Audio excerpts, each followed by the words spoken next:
Kalau orang tuanya melakukan KDRT, apa efeknya pada anak? To Farah, act and play. Ya, sebenarnya kalau orang tuanya itu sendiri, jadi antara papa dan mamanya itu melakukan KDRT, mau siapapun itu, mau itu papanya atau itu mamanya, anak itu melihat. Dan seperti yang kita semua tahu, apa yang anak lihat itu jauh lebih besar pengaruhnya daripada apa yang mereka dengar. Saat mereka melihat sesuatu, apalagi biasanya KDRT itu disertai dengan intonasi suara yang tinggi. Jadi nggak cuman hanya pukulan atau fisik yang terlibat, tapi juga jadi mata anak melihat dan telinganya mendengar. Dan itu menjadi trauma pada core memory mereka. Itu yang akan membuat anak akhirnya hidup dalam survival mode. Otaknya itu selalu alert terhadap keseharian mereka. Saat mereka beristirahat pun, otaknya itu nggak dalam kondisi rest, nggak dalam kondisi at ease ya, nggak peace gitu. Tapi otaknya itu tuh terus alert kalau ada sesuatu yang buruk terjadi di antara papa mamanya. Waktu dia bangun pun, dia udah punya perasaan was-was. Sekecil apapun usianya, meskipun dia belum bisa ngomong, anak ini akan selalu bangun dalam kondisi was-was, sehingga gak ada yang namanya rasa security di dalam diri anak ini. Waktu dia bertumbuh dewasa, dia itu selalu akan ada dalam posisi survival mode itu. Otaknya akan on alert gitu. Anak yang tumbuh di lingkungan yang aman dan sehat akan menjadi seorang pribadi dewasa yang mencari koneksi. Di sisi lain, anak yang tumbuh dalam lingkungan yang tidak aman, tidak sehat, akan tumbuh menjadi seorang pribadi dewasa yang penuh dengan insting survival. Ini research based ya? Research based. Dan waktu kita was-was, waktu kita, mungkin bukan ke kitanya ya, tapi misalkan kita pernah camping atau kita pernah ada di situasi yang tidak menguntungkan, tetangga kebakaran atau ada kebanjiran, rumah kita nggak kena banjir tapi gang sebelah sudah banjir dan tinggal tunggu waktu gang depan kita banjir, atau ada kecelakaan, ada transportasi umum yang kita tahu ada anggota keluarga atau teman kita naik transportasi umum yang sama, entah jam atau jadwalnya yang berbeda, tapi itu menimbulkan rasa was-was. Saat itu terjadi, survival insting kita, bagian otak yang berfungsi untuk membuat kita bertahan hidup, akan sangat aktif. Dan itu menimbulkan 3 reaksi. Salah satu dari 3 reaksi ini akan muncul pada kita. Fight, flight, atau freeze.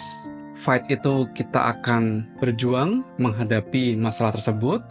Flight kita memilih untuk lari daripada menghadapi. Dan freeze kita tidak dapat berbuat apa-apa, sehingga kita diam terpaku. Ada banyak kasus yang terjadi saat orang tuanya KDRT, anak-anak terutama yang umur balita, respon yang terjadi adalah freeze, karena mereka masih sangat kecil. Mereka belum bisa lari, mereka nggak tahu mungkin lari ke mana, apalagi kalau keluarganya nggak ada yang tinggal di area yang berdekatan. Ada beberapa kasus di mana anaknya berusaha melindungi, misalkan melindungi mamanya, dan anak ini akan menjadi korban juga. Salah sasaran, atau ya seenggaknya verbal abuse. Saat itu terjadi, anak ini akan mulai memproses bahwa hal ini wajar. Otak kita itu secara otomatis akan memprogram, akan bekerja untuk membuat hidup kita menjadi mode autopilot. Jadi waktu kita ketemu dengan satu masalah baru, dan setelah 2-3 hari menghadapi masalah yang sama, pada hari ketiga, kita sudah nggak segrogi, secanggung, atau setakut hari pertama saat kita menghadapi masalah tersebut. Kita mulai beradaptasi, otak kita mulai bilang, ya ini kan sama, hari Senin, Selasa, Rabu, sama juga kok. Nanti Kamis, Jumat juga sama. Makin lama kita makin beradaptasi.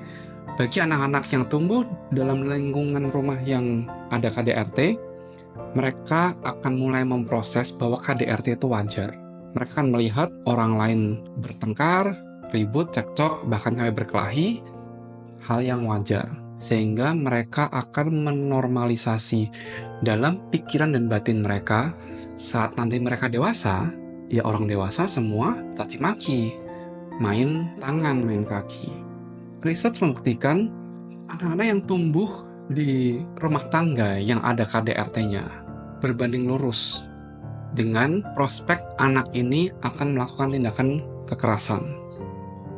Responnya terhadap orang lain yang tidak menganggap serius dia, yang tidak menghargai dia, dan dalam hidup kita akan pasti ketemu orang-orang seperti itu. Tapi anak yang masa kecilnya tumbuh dalam rumah yang penuh dengan KDRT, dia akan mudah ke-trigger, bereaksi secara verbal maupun fisik. Sehingga dia memberikan respon juga berupa verbal abuse ataupun kekerasan fisik, dan bisa berakhir melakukan tindak kriminalitas. Kayaknya serem ya, parents, tapi itu faktanya. Saya sendiri tahu ya, kami juga bukan pasangan yang nggak pernah ribut. Kami pasti pernah ribut, kami pasti pernah cekcok dan berdebat. Mau dijaga segimananya nggak di depan anak pasti akan ada, apalagi waktu momennya pas ada anak kita, misalkan waktu di mobil dan salah satu dari kita ke-trigger, terus kita mulai membentak, anak mulai melihat, mendengar, terus kaget. Hal itu akan, ya pasti akan terjadi di setiap rumah tangga, setiap keluarga. Tapi bagaimana cara kita merespon setelah itu dengan menjelaskan dan kemudian berbaikan di depan anak juga, itu yang akan menjadi perbedaan orang tua yang melakukan KDRT dan biasanya setelah itu nggak ada tindakan menyelesaikan keributan atau bahkan minta maaf, apalagi namanya berubah. Akhirnya anak menormalisasi yang namanya kekerasan verbal ataupun fisik. Research juga membuktikan bahwa anak-anak yang tumbuh di dalam lingkungan yang keras, apalagi melihat kedua orang tuanya itu ya main fisik, verbal abuse, itu akhirnya nggak cuma hanya menjadi pelaku, tapi anak ini juga bisa menjadi korban. Karena memang dia, yang tadi suami saya sempat bahas, dia menormalisasi itu, apalagi kalau dia itu perempuan. Akhirnya yang dia anggap adalah, oh iya memang perempuan itu, misalkan memang mamanya juga yang kebetulan kena KDRT itu dari papanya, dan tidak ada penjelasan sama sekali, atau dari sisi mamanya juga gak pernah kasih penjelasan, ataupun ada pembelaan terhadap, oke, kita kayaknya udah gak bisa deh seperti ini lagi. Ada tindakan signifikan ya dari orang tua, itu misalkan tidak terjadi. Akhirnya yang terjadi adalah anak ini berpikir bahwa, oh iya, berarti wajar misalkan aku dari pacaran dapat verbal abuse atau dapat kekerasan fisik dari sang pacar tuh, itu adalah hal yang wajar, itu adalah hal yang normal. Dan nggak apa-apa kalau berantem itu juga keluarkan kata-kata kasar, saling melempar barang atau merusak barang gitu, itu sesuatu hal yang normal karena ya yang dia lihat sehari-hari hal seperti itu gitu. Jadi memang kalau kita lihat kok kayaknya menyedihkan sekali gitu, karena memang itulah yang terjadi. Misalkan itu pun udah terlanjur terjadi, yang kita harus ambil langkah selanjutnya adalah klarifikasi itu dengan sang anak. Kita butuh menjelaskan bahwa gak sewajarnya seperti itu. Pernah juga terjadi, suami saya marah sama saya, tapi memang itu adalah sesuatu hal yang harus dilakukan saat itu juga, karena itu hubungannya dengan keselamatan kita. Setelah hal itu terjadi, kita jelaskan ke sang anak, kenapa sih papa marahin mama.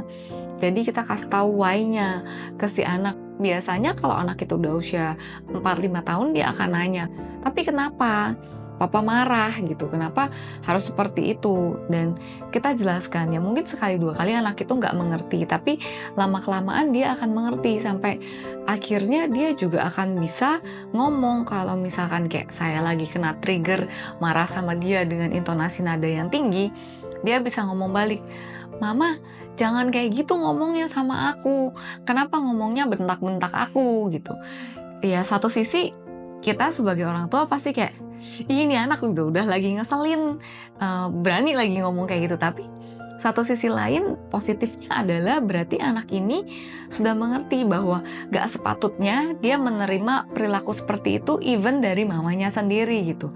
Jadi seharusnya adalah ya ngomong dong baik-baik, sampaikan dong kesalahan apa yang kita punya gitu dari anak ini, sehingga waktu dia tumbuh dewasa dia akan mengerti mana orang-orang yang menghargai anak ini sama mana orang-orang yang hanya mengambil keuntungan dari anak-anak kita ini gitu.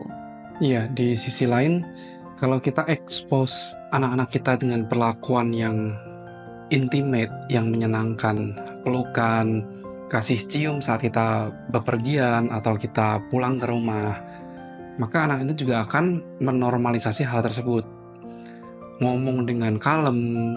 Kalau kita menormalisasi semuanya tuh ngomong dengan nada yang rendah, maka anak ini akan merasa asing saat ada orang lain membentak dia atau ada orang lain yang tidak menghargai dia. Apakah nanti dengan terbiasa dibaik-baikin dia menjadi anak yang manja, yang gak kuat karakternya? Kalau dia melihat KDRT dia akan menjadi lebih kuat karakternya? Mungkin kita harus tahu perbedaan antara kuat, keras, dan kasar. Dan KDRT itu sudah namanya juga kekerasan verbal melalui omongan ataupun kekerasan fisik. Dan orang-orang yang melakukan kekerasan sudah pasti dikatakan orangnya kasar, bukan kuat. Orang yang kuat, mereka tahu mereka punya power dan mereka menjaga agar power mereka ini tidak merusak. Kita bisa mengajarkan anak-anak kita untuk menjadi kuat karakternya, bahkan menjadi kuat badannya, fisiknya, tanpa harus menunjukkan kekerasan di depan mereka. Kasih mereka penjelasan, perlakukan mereka dengan baik, dengan hormat, perlakukan mereka sebagaimana kita mau diperlakukan, the golden rule. Kita perlakukan orang lain seperti kita mau orang lain memperlakukan kita. Anak yang punya kepribadian kuat, waktu dewasa karakternya kuat, inner man-nya kuat, punya emosi yang kuat, bisa mengendalikan emosinya dia, nggak gampang ke-trigger, dia berani untuk stand up, speak up, membela orang lain yang lemah, dan juga bisa membela dirinya sendiri melalui perkataan maupun secara fisik jika diperlukan. Dan bukankah itu anak-anak kuat yang kita mau saat mereka tumbuh dewasa? Seperti kata istri saya tadi, misalkan terjebak dalam satu pola KDRT, atau pernah ada kasus KDRT di masa lalu yang anak pernah lihat dan belum pernah dijelaskan, kami dorong parents untuk ngajak anak ngobrol dan menjelaskan ini kepada anak, bahwa hal itu nggak baik. Mungkin papa pernah melakukan itu dan papa sebenarnya sudah minta maaf sama mama. Mama udah memaafkan, tapi mungkin kamu belum tahu, kamu belum ngerti ceritanya. Atau jika diperlukan ya minta bantuan profesional. Sekian dari kami, semoga apa yang kami bagikan membantu parents yang ada. Dan selalu ingat, apapun challenge yang kalian hadapi saat ini, tetap semangat, you got this. See you next time. See you. Bye.